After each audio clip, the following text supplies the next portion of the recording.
This is the 10-Minute Teacher Podcast with your host, Vicki Davis. Looking to revolutionize your classroom with exciting, interactive, and free digital lessons? Stay tuned to learn how EverFi can empower you to bring real-world skills to your students, even if you're short on time. Take a step into the future of education with EverFi, right after today's show. Genius Hour. I love Genius Hour, and so does Lauren Lavelle. We are here at ISTE trying to bring ISTE to all of you. And Lauren, you are co-presenting with someone I have on a different show talking about AI. So tell me a little bit about this presentation, about how you and your co-presenter work together, and then we're going to talk about Genius Hour, which is still just as in as it's ever been. So our presentation, my friend and colleague Mike Lavelle, talking about Genius Hour 2.0, the next iteration. So what is Genius Hour 2.0? In where I work, I'm an instructional coach, and in our 6th grade, we created a course 2 years ago where we have all of the 6th graders now take Genius Hour. Yeah. So when you say take, you mean like a whole semester or like a couple of weeks? So it's part of a full year exploratory course that we have, which includes some executive functioning and just kind of introduction to middle school, team building. And so how long does the Genius Hour portion last? I would say about 3/4 of the year. Oh, yeah. Wonderful. So why do you call it 2.0? 2.0 because of the fact that we have continued to make it even better than what it was before. I think we're always learning and growing. We've added some features to it that have helped advance everything and every aspect. Okay. So for example, we start with an entry event where we kind of have a big assembly and the whole grade kind of gets a preview of what's to come. So is it with a video or someone speaking or samples? Or what? So we had a presenter come, Lubinsky, this year, and he talked to the whole grade about thinking outside the box and being creative and taking risks. And then we also had the 7th graders come, a couple of them, and they presented and kind of just on a variety of topics because it could really still be a passion and interest, something they want to change. When we do it, we also have mentors, so they can. And so those mentors, are those other kids? Are they adults? Or? They're typically an adult, typically somebody in the school, okay, or the school district, but it's also a parent. Okay. A lot of them connect with a mom or a dad, and something that they have attached to maybe their job or their profession. Yeah. And one student in particular just really used his dad as a mentor to such an amazing degree that his presentation was really so special and gave me the goosies. So I just want to mention in the book Flattening Classrooms, Engaging Minds that I was part of writing, we talk about part of flattening the classroom is generational connectedness, is connecting with older generation, younger generation, multi-generation, because that really helps students see that they're part of a bigger world and not be so focused on their generation. And that's what you're doing, which is fantastic because you've got kids from the previous year presenting, you've got mentors. Okay, so that's amazing. How else do you define it as 2.0? I think that they are also blogging throughout the process about the process.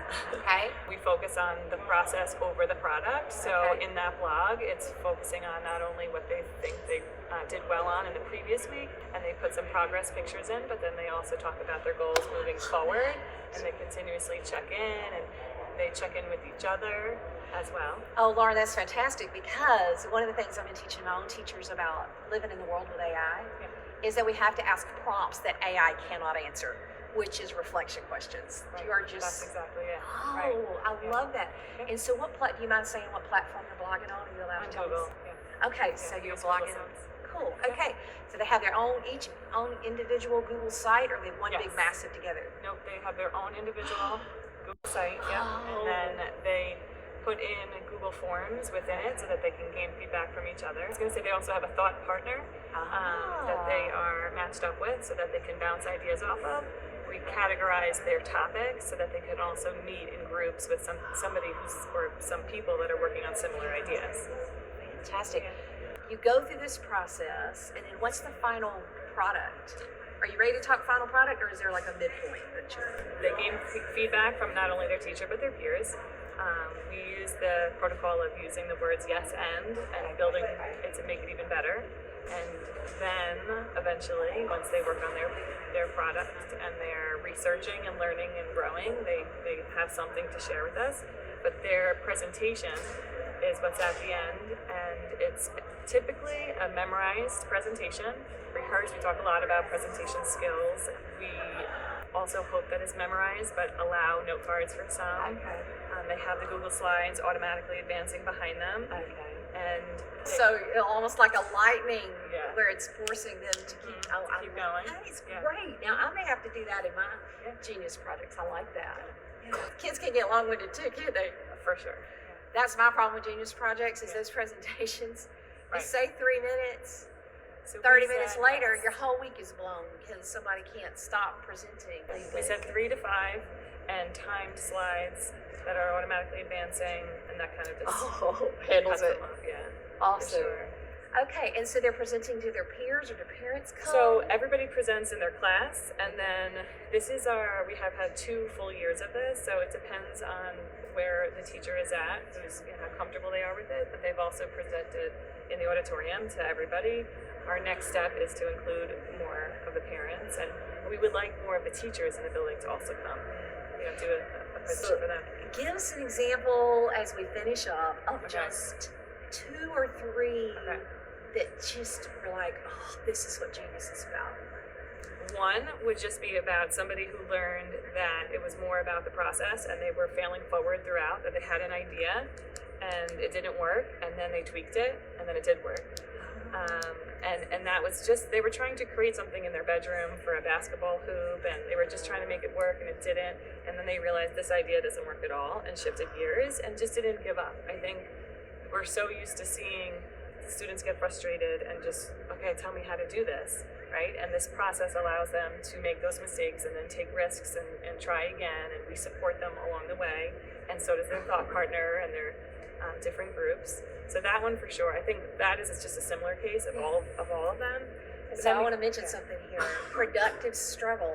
For example, if you try to teach a kid to swim, if you're always picking that kid up and not letting them flail their arms a little bit or sometimes go under, I mean, you're watching them. But without that productive struggle, kids don't learn to swim, and they also don't learn to create Genius projects. They just don't. You have to let a little bit of that happen. And that's awesome that you allow that process to happen.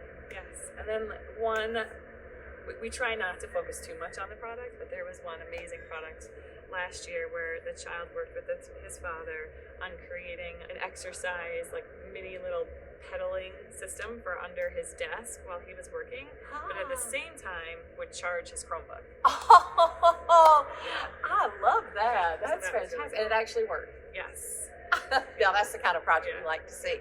So, Genius Hour 2.0. Thank you, Lauren, for coming on the Thanks for show. having me. So nice to And meet you. thanks for coming to ISTE and sharing all of the knowledge. Want to prepare your students for career and life success but short on time? Busy teachers use EverFi's standards-aligned, research-based digital lessons, recently awarded with the ISTE Seal for high-quality curriculum to teach students to thrive in an ever-changing world. Interactive, game-based lessons designed by experienced educators help you engage students at all grade levels and bring critical real-world skills like financial education, early literacy, character education, health and wellness, and more to your classroom. Thanks to partners, these lessons are free for all K-12 schools and students. With the back-to-school season gearing up, now is an exciting time to give your students a jump start on their future. Go to everfi.com/coolcat. That's everfi.com/coolcat to learn more and sign up to get a virtual swag bag full of free goodies to get the school year off right to a great start. So sign up for EverFi today. You've been listening to the 10-Minute Teacher Podcast. If you want more content from Vicki Davis, you can find her on Facebook, X.com, TikTok, Threads, Instagram, Blue Sky, and YouTube at Cool Cat Teacher. Thank you for listening.